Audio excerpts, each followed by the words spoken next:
দেবতা বিদ্রোহী অসুরের মনও শান্ত হয়েছে। যায় মানে অজনে তস্মি নেদুর দুর্লভয় সম। ভগবানের আবির্ভাব সময়েতে দুর্লভিবাদ আকাশ উত্থিত হয়েছে।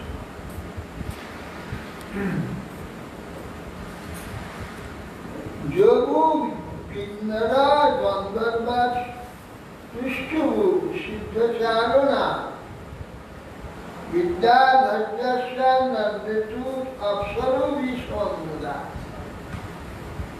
বলছেন কিন্নর গন্ধর্বগণ ভগবান তার এই আবির্ভাবে মঙ্গল গান ও শুদ্ধ ও চারণ বনস্পদ বিদ্যা ধরিগণ অপ্সরগণের সহিত নৃত্য করছে।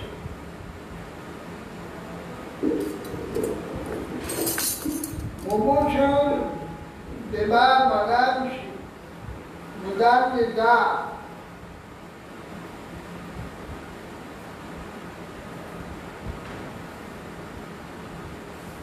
মন্দং মন্দং জলধারা জগদ্বিসাগর নিশীথে প্রমোদভূতে জায়মানে জনার্দনে দেবক্যাং দেবরূপিণাং বিষ্ণু সর্ব গুহাশয় আবিরাশি যথা প্রাচ্যাং নিষিদ্ধ পুষ্কর। মুমুক্ষুর দেবা সুমনাং সুমনাং আনন্দে দেবতাগণ পুষ্পবর্ষণ করছে।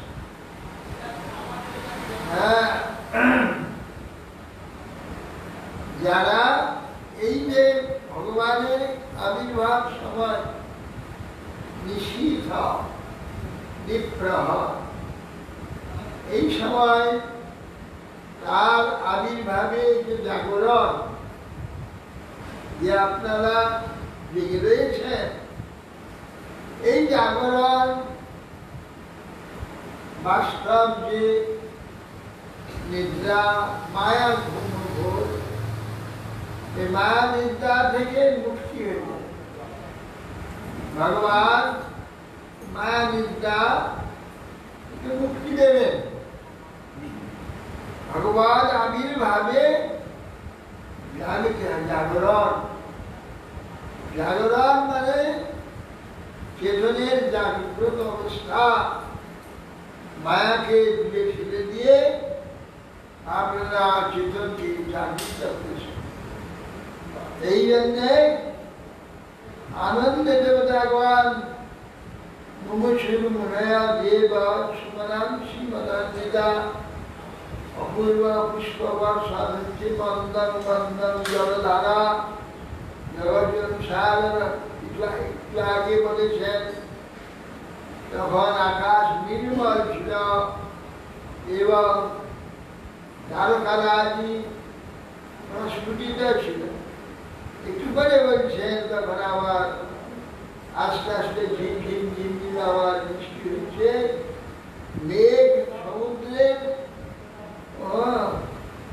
অনুকূলে সমুদ্রের ন্যায়, সমুদ্রের যে গর্জন হয়, সমুদ্রের গর্জন ন্যায় গুড়গুড়ি শব্দে মেঘ গর্জন করছে। নিশীথে প্রমোদভূতে জায়মন্দ। নিশীথ গাঢ় রাত্রি অন্ধকার বিপ্রহর, প্রমোদভূতে সেখানে শুধু অন্ধকার উদ্ভব হয়েছে, শুধু অন্ধকার। এই অন্ধকারে জাগরণ ভগবান আমাদের জাগরণ করবার জন্য এই নিশীথে অন্ধকারে ভগবান জ্ঞানময় সত্তা, আনন্দময় সত্তা, সে আনন্দময় প্রকটিত হচ্ছেন। যে আনন্দে যে জ্ঞান যারা সেইটাকে আশ্রয় করেছেন সকলেরই সেই প্রকাশ চিত্তে যে আনন্দ ও জ্ঞানের প্রকাশ। জনার্দন জনগণের যাবতীয় অর্থ মানে দুঃখ, অর্দন জনগণের যে অর্থ মানে দুঃখ নাশ করেন। অর্দন জনার্দন অর্দন কি অর্দন আমাদের এখানে বেঁচে থাকাটা ভয়ে, কত ভয়ে এখন সারা পৃথিবীর লোক বুঝতে পারছে যে বেঁচে থাকাটা কত ভয়ে। সারা পৃথিবী আজ আমরা ভয়ে সন্তপ্ত। আমাদের আপনারা বাইরে বসে আছেন, আমরা ভয়ে ঘরে ঢুকে দিতে পারছি না। সমস্ত গৃহ পরিপূর্ণ হয়ে যেত, চারদিকে লোক সকলে বসে। আমরা কত ভয়ে আছি। সেই জন্যে অভয় রূপী যে ভগবান, তিনি আমাদের জাগরিত করছেন, যা নাকি আমরা চেতনে উদ্বুদ্ধ হয়ে আর এই ভয়, এই সংশয়, এই যে শান্তি, এর থেকে এই জন্যে তার আবির্ভাবে জাগরণ আমরা জেগে আছি। তিনি আমাদের জাগাবেন, আর ঘুমাবেন না। ঘুমিয়ে রেখেছেন বহু কোটি যুগ, কোটি কল্প আমরা ঘুমিয়ে আছি। এই ঘুম থেকে তিনি আমাদের আজ জাগরণ, আমরা জাগৃত হচ্ছি। দেবক্যা দেবরূপিণা বিষ্ণু সর্বগুহা। বিষ্ণু সর্বগুহা, গুহা মানে হৃদয়, হৃদয়কে গুহা বলে। সে হৃদয় গুহাতে বিষ্ণু সর্বগুহায় যিনি অবস্থিত আছেন, সর্বগুহা সবাই যে বিষ্ণু, তিনি দেবরূপিণী যে দেবকী দেবী। আবির আসিত, তিনি তার হৃদয় থেকে প্রকটিত হলেন। এখানের মতো জন্ম নয়, জন্ম এখানে যদি থেকে জন্ম হয় শিশু। ভগবান যে ভগবান জন্ম হলেন দেবস্যা দেবরূপিণা বিষ্ণু সর্বগুহা। আবির আসি, হৃদয় থেকে আবির্ভূত হলেন। যথা প্রাচ্যাং দিশিন্দুরিব পুষ্কল, পূর্ব দিকে চন্দ্র যেমন উদিত হয়, সেখানে জন্মের কোনো প্রশ্ন নাই। উদয়, ভগবান আবির্ভূত হলেন, উদয় হলেন। দেবকী নাম্নী দেবকী দেবী হৃদয় থেকে প্রকাশিত হয়ে গেল। তম অদ্ভুতম বালম অম্বুজেক্ষণম চতুর্ভুজম শঙ্খপদায়ুধায়ুধম শ্রীবৎসলক্ষ্মণ গলস্তভীকৌস্তভম পীতাম্বরম শান্ত পয়োদ সৌভগম মহারবৈদুর্য কিরীট কুণ্ডল ঈশা পরিসুভক্ত সহস্র কুণ্ডলম উদ্দাম কাঞ্চাঙ্গদ কঙ্কণাদিভি বিরসমানং বসুদেব। বসুদেব দেখলেন ভগবান আবির্ভূত হয়েছে। কিরকম আবির্ভূত হয়েছেন? তম অদ্ভুত বালম, অদ্ভুত বালক রূপে আবির্ভূত হয়েছেন। এবং তিনি কমল নয়ন, আর চারটি হাত, চতুর্ভুজন, শঙ্খ গদাযুধায়ুধম, বৈদুর্য মণিনির্মিত কিরীটি, মকরকুণ্ডল, ঈশা অঙ্গে জ্যোতিতে অন্ধকার যে কারাগার, বিভক্ত সহস্র কুণ্ডলম, আশ্রা কুণ্ডল কেশরাদি সুশোভিত। ভগবান প্রকাশিত হয়েছে। ভগবান এই প্রকার অন্ধকারে, আমাদের হৃদয় অন্ধকারে সেই ভগবানের আবির্ভাব হচ্ছে।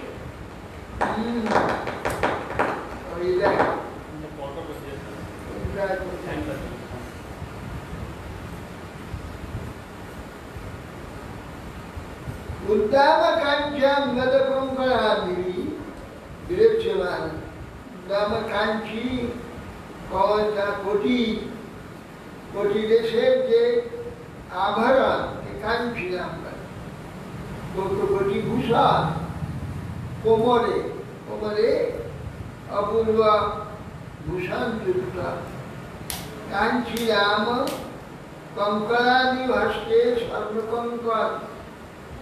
হ্যাঁ, বিবেচমান এইরকম আমার সন্তান জন্ম হয় নাই। চতুর্ভুজ বিতস পরিধান, শঙ্করচক্র মস্তকে মুকুট, এটা হৃদয় থেকে প্রকটিত হলেন। সব বিশ্বে উৎফুল্ল বিলোচন হরি, সুতাং বিলক্ষ্য আনন্দুন্দুরী সদা। কৃষ্ণাবতার উৎসব সম্ভ্রম স্পৃশাৎ, মুদা দিব্য অদ্ভুত গৌরবা। এখন সব বিশ্বে উৎফুল্ল লোচন, আর বসুদেবের বিস্ময় হয়ে এ কি ব্যাপার? শিশু তো বাচ্চা গল্প হবে, মাটিতে পড়ে থাকবে। এ চতুর্ভুজ ভগবান তিনি দাঁড়িয়েছেন চতুর্ভুজ মূর্তিতে। সুতা বিলক্ষ আনন্দ দুন্দুবি, আনন্দ দুন্দুবি নামক বাদ্য তার জন্ম হয়েছিল। যিনি জন্ম হওয়ার পর যিনি যান থেকে ভগবান বিশ্বস্রষ্টা, বিশ্বভাবের প্রকাশ। এই যে বিশ্ব, বৃক্ষলতা থেকে কীটপতঙ্গ, মনুষ্য, ইত্যাদি যত সৃষ্টি, এটা বিশ্বভাব। এই বিশ্বভাবের সূচনাকারী, প্রকাশকারী যে ভগবান, তিনি আজ নিজে জন্ম হচ্ছেন। আবার সেটা কিরকম? চতুর্ভুজ মূর্তিতে জানিয়েছেন কৃষ্ণ অবতার সম্ভ্রম স্ফুরা। তিনি জানলেন যে কৃষ্ণ অবতীর্ণ হয়েছেন, সেই জন্যে মানসে অযুত 10,000 গাভী দান করলেন। তিনি তো বন্দী অবস্থায় আছেন, কি করে দান করবেন? তখন তো কিছু নাই, কারাগারের মধ্যে। এই যে অযুত গাভী মানুষে দান করলেন ভগবান, সেই বসুদেব মানুষ দান করলেন। কেননা ভগবানের বিশেষ উৎসব হলে, সর্বোত্তম উৎসব হলে দান করতে হয়, লোককে আনন্দ দিতে হয়, উত্তম উত্তম বস্তু দান করতে হয়। কিন্তু এখন তো দেওয়ার উপায় নেই, মানুষ দান করছে। তাই মানুষে দান করা যায়।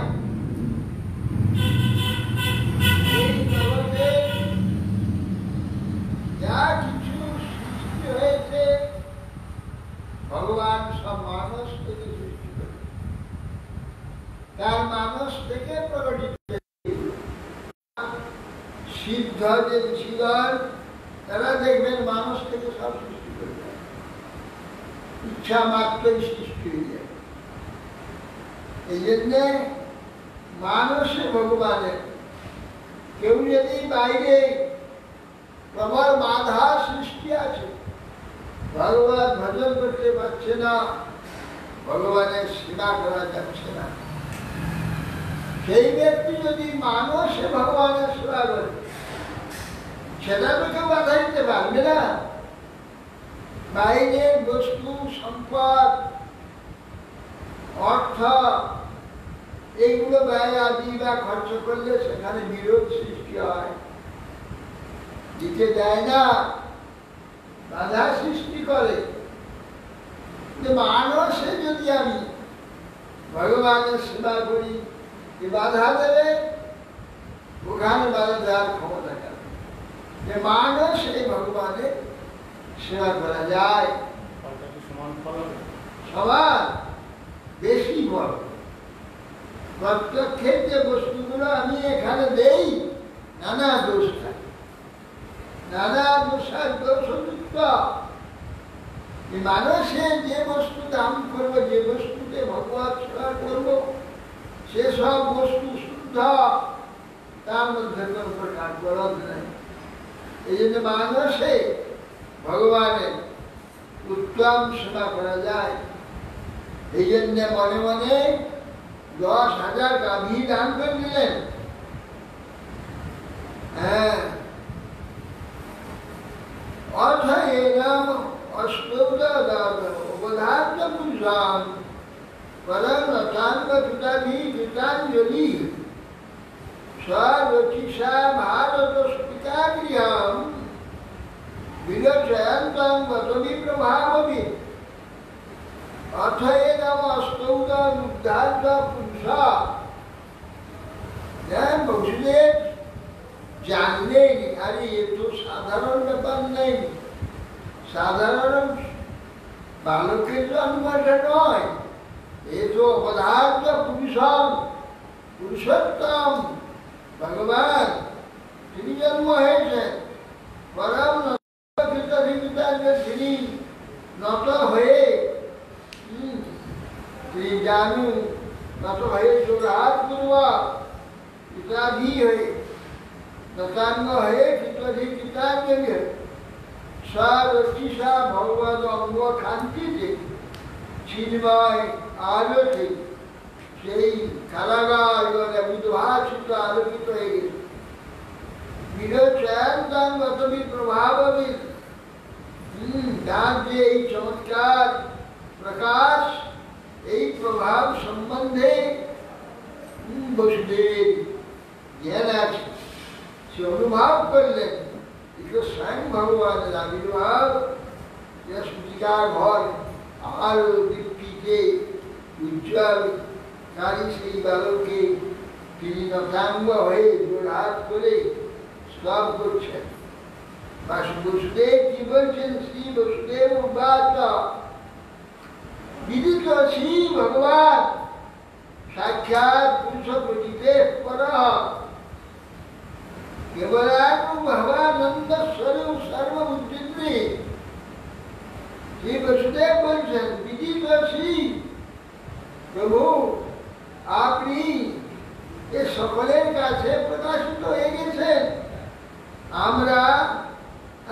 আমরা যে দুজন আছি, দেবকী এবং আমি, আমার দুজনের নিকটে আপনি প্রকাশিত হয়ে গিয়েছেন। আমরা জেনে ফেলেছি যে আপনি স্বয়ং ভগবান আবির্ভূত হয়েছেন। সাক্ষাৎ পুরুষে পর, প্রকৃতির অতীত যে পরমপুরুষ ভগবান আপনি আবির্ভূত হয়েছেন। কেবল অনুভবানন্দ স্বরূপ সর্ববুদ্ধিন্দ্রি। কিরকম আপনি? এইখানে স্থূল রক্ত মাংস জল অস্থি যুক্ত যে শরীর, এইরকম একটা কোনো পুরুষ আপনি না, সেরকম পুরুষ নয়। পুরুষা প্রকৃতি বড়, এই প্রকৃতি এর সম্পূর্ণ বাইরে আপনি। কেবল আনন্দ ভবা, কেবল অনুভবানন্দ, কেবল আপনি অনুভব স্বরূপ। আনন্দ আনন্দ অনুভবেই হয়ে থাকে। বাইরের কিছু বস্তু আনন্দ দিতে পারবে না যতক্ষণ সে বস্তু সম্বন্ধে জ্ঞান সৃষ্টি হবে, ততক্ষণ পর্যন্ত কোনো আনন্দ হবে না। কেবল বস্তু দেখলে আনন্দ হয় না। এখানে অত্যন্ত মূল্যবান হীরা মণি মুক্তা স্বর্ণ খচিত যদি কিছু একটা রাখা যায়, ভগবান ওখানে কিছু লোক আছে, এদিকে বিপদ।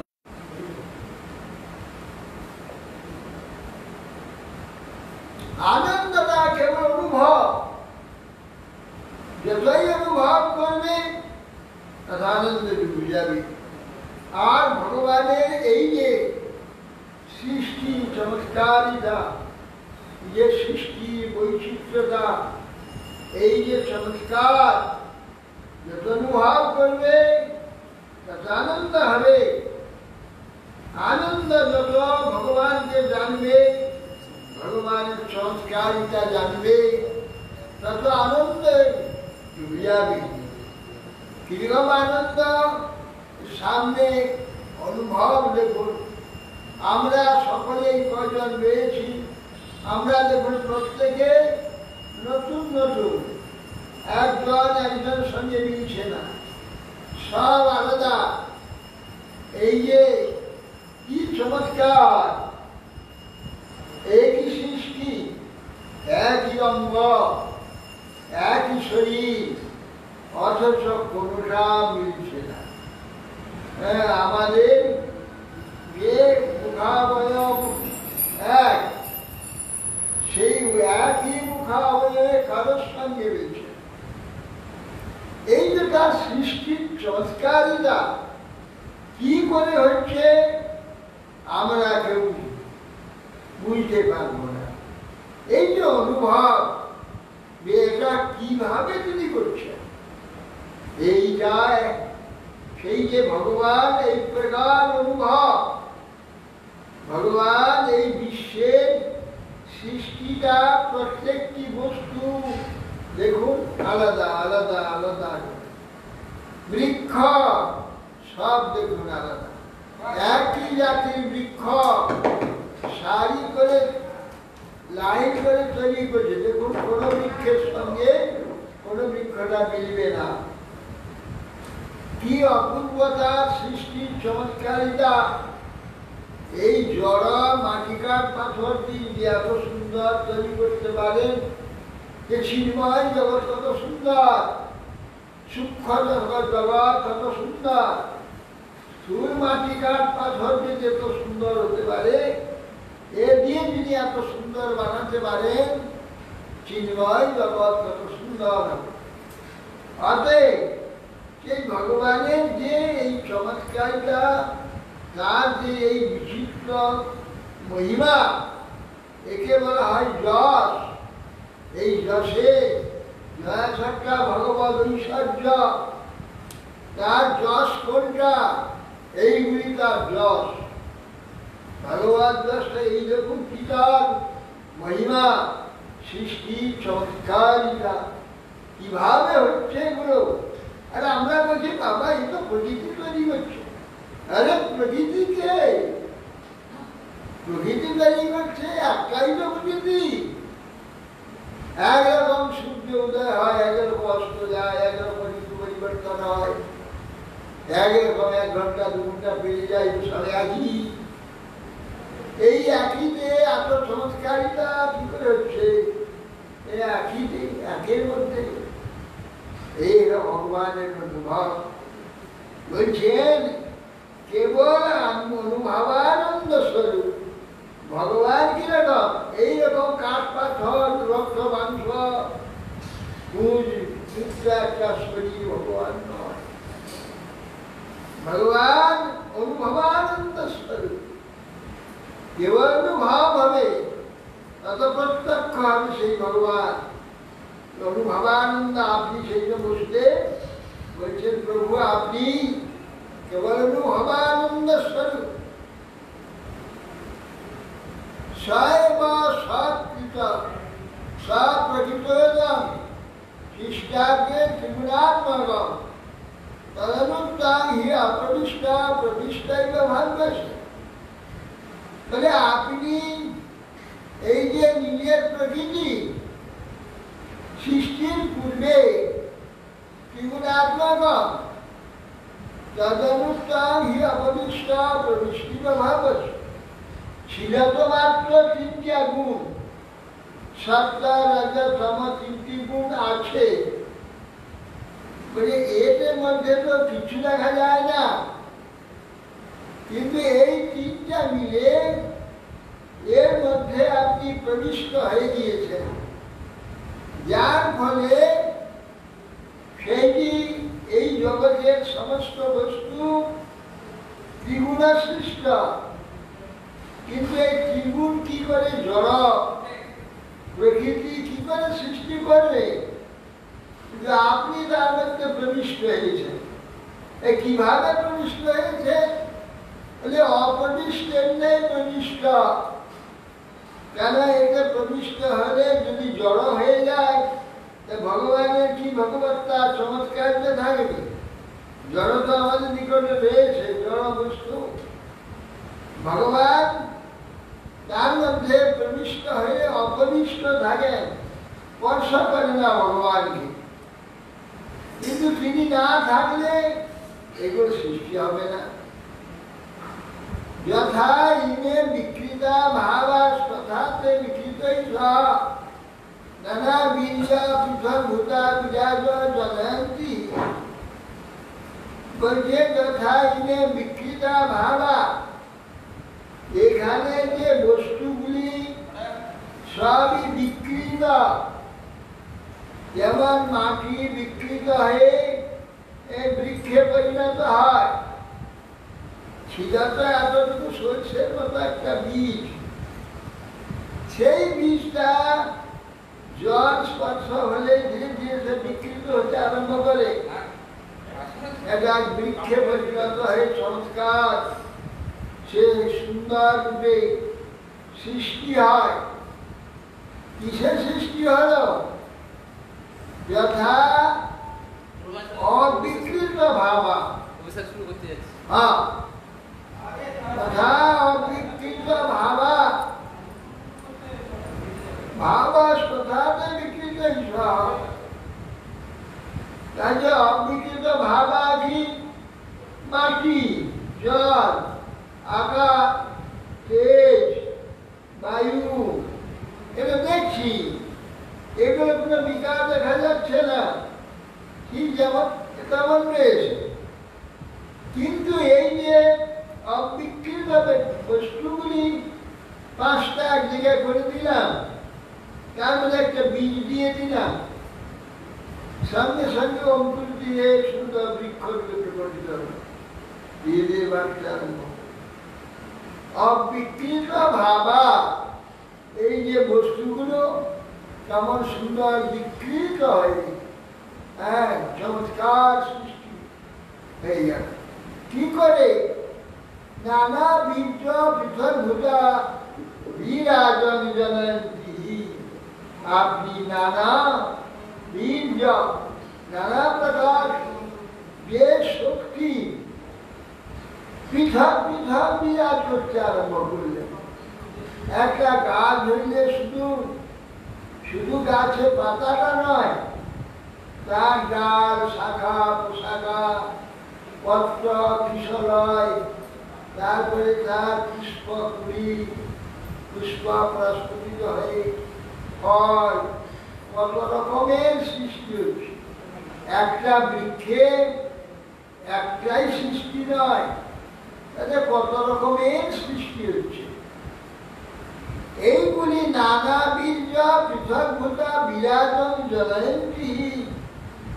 এই যে অবিকৃত বস্তু পড়েছিল পাঁচটা ভূত, পাঁচটা ভৌতিক বস্তু, ভৌতিক পাঁচটা ভূত, অর্থাৎ পাঁচটি দ্রব্য। ভূত বলে কেন? ভূ সত্তায়া, সত্তাকে ভূ বলা, ভূ সত্তা। মানে সত্তা হয়ে আছে যে বস্তু, তাকে ভূত বলা। সত্তা যুক্ত বস্তু ভূত। এই ভূত, এই যে সত্তা অবিকৃত ছিল, কিন্তু সে বিকৃত হয়ে তো চমৎকার একটি পুষ্প বৃক্ষ, ফল বৃক্ষ,